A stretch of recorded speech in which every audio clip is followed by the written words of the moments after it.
eu me lembro, a impressão que eu tive, uma das vezes que eu fui ao Vaticano, quando eu subi pelo portão de Santa Marta, que é o portão que é à esquerda de quem entra na Basílica Vaticana. Eu subi pelo portão de Santa Marta e cheguei no alto, depois de uma rampa muito bonita, onde se passa perto de um pequeno palácio, onde morou o cardeal Merri-Delval, de um pequeno cemitério, não sei por que chamado cemitério de Tedeschi, onde há não sei que alemães sepultados. Bem, depois se passa pelo governatorato de Roma, roça-se na fundo da ábside da igreja de São Pedro e se chega ao pátio mais alto, é o alto de uma verdadeira montanha, o pátio mais alto, chamado Pátio de São Damaso, que é o pátio interno do Palácio Vaticano, de onde passam então os elevadores que levam os visitantes para os vários andares, onde estão monsenhores, onde estão cardeais, onde está finalmente o Papa e que recebem as suas visitas. Eu me lembro a impressão curiosa que eu tive quando eu, que queria ver todas essas coisas de perto, passando pelo portão de Santa Marta, desci, e eu, que vocês sabem, nunca fui de muito andar a pé, sobretudo nunca de muitas ascensões a pé, bem, eu resolvi subir essa ladeira a pé, para ver cada coisa, porque eu sou muito meticuloso, para ver cada coisa em seu lugar, em seu jeito, olhar para dentro das janelas abertas para ver o que se passava, ouvir como é que as pessoas se diziam bom dia, boa tarde, enfim, tomar o ambiente antes de começar eu mesmo meus contatos pessoais dentro do Vaticano, que os tive naturalmente longos e prolongados, etc, etc. Bem, quando eu chego no alto da rampa, eu vejo a cena bonita de um automóvel que já estava parado, do qual dois camareiros ajudavam, os camareiros vestidos com damasco roxo e com meias compridas, não tinha nada de sanculote, com meias compridas, um jeito de nobres, ajudando uma princesa dos antigos tempos, vestida como se vestia para visitar o Papa, toda de preto, com um véu, com tule, com uma coroazinha, etc, etc, e que foi caminhando um passo credenciado para, com um pequeno séquito, no meio do pátio, em que ninguém prestava uma atenção especial, porque passava de tudo por lá, rajasco, vocês viram aqui, uma potentada qualquer, que pelo jeito me pareceu da Indochina, não sei se é certo. Bem, interessante de gente entrar para lá, grandes de Espanha, o que quiserem, né? Bem, então passa essa princesa com o séquito e daqui a pouco eu ouço assim uma buzina prestigiosa que toca com delicadeza para passar entre as pessoas e um carro, um automóvel enorme e reluzente que entra.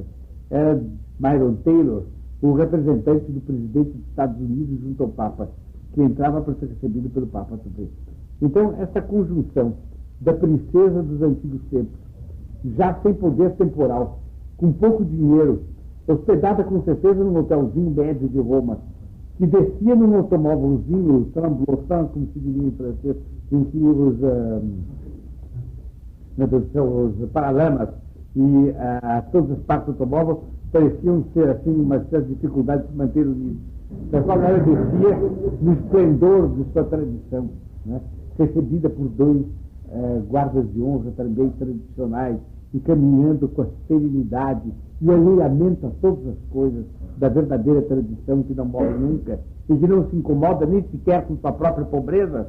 E ao lado, o presente, rico, magnífico, pomposo, da maior potência temporal da Terra, cujo embaixador também vai ouvir uma palavra do mesmo sucessor de São Pedro. Mais em cima, passa um cardeal armênio com sua barba. É toda a velha história da igreja nos países do Oriente Próximo. E tudo isso afluindo para cumprimentar o Papa. Vocês compreendem? É gente que o Papa não pode deixar de receber. Bem, é gente que o Papa não pode deixar de receber, mas o Papa não recebia só as pessoas religiosas, ele recebia todo mundo. Porque ele é pai de todo mundo. E é preciso que todo mundo sinta que tem um acesso junto ao Papa. Não, eu entrei pela Secretaria do Vaticano, porque o convite especial da Secretaria da Igreja de São Pedro, o convite especial dava obrigação para isso, né? Eu entrei e fui conduzido até o meu lugar, que era um lugar assim um pouco no fundo, assim alto. Quando eu estava lá, eu vejo um personagem todo vestido a século XVI espanhol, com aquela gola de Filipe II, com um manto preto, com colares, etc., etc., que recebe um aviso de um prelado romano e vem caminhando até meu lado.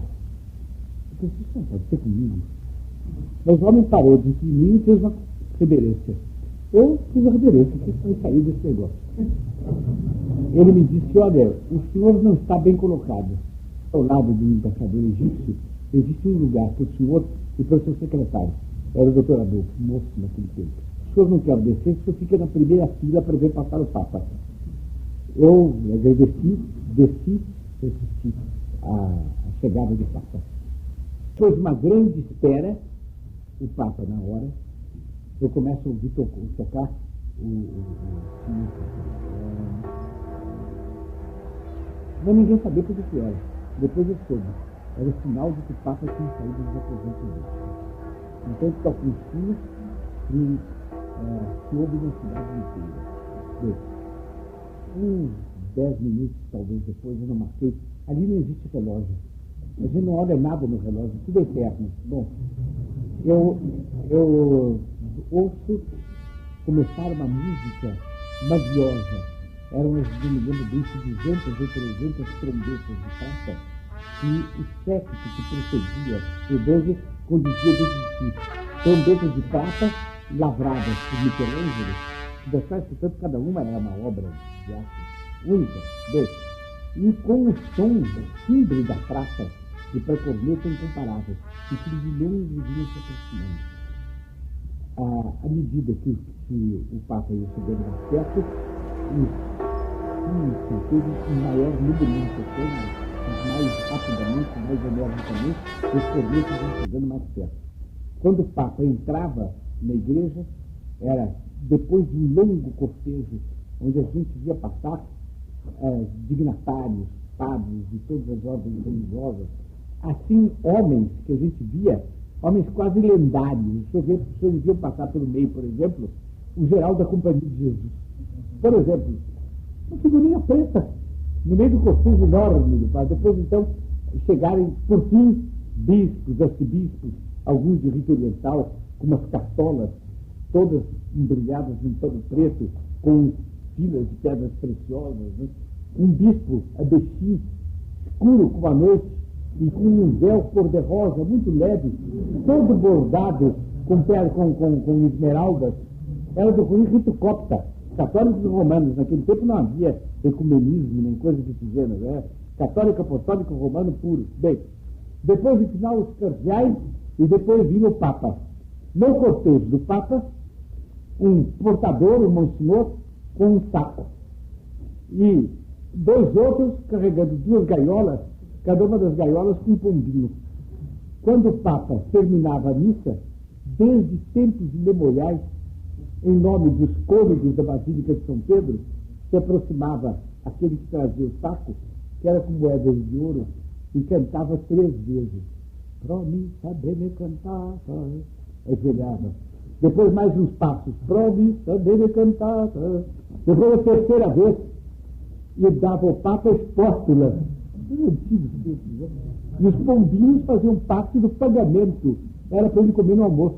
Os antigos tempos romanos eram dados, alguém recolhia e o Papa saía. Mas a entrada do Papa, com as trombetas tocando, enfim, se eles ouvirem aclamações em todas as línguas, de todo mundo em pé e estuante de entusiasmo e de alegria, é uma coisa incomparável.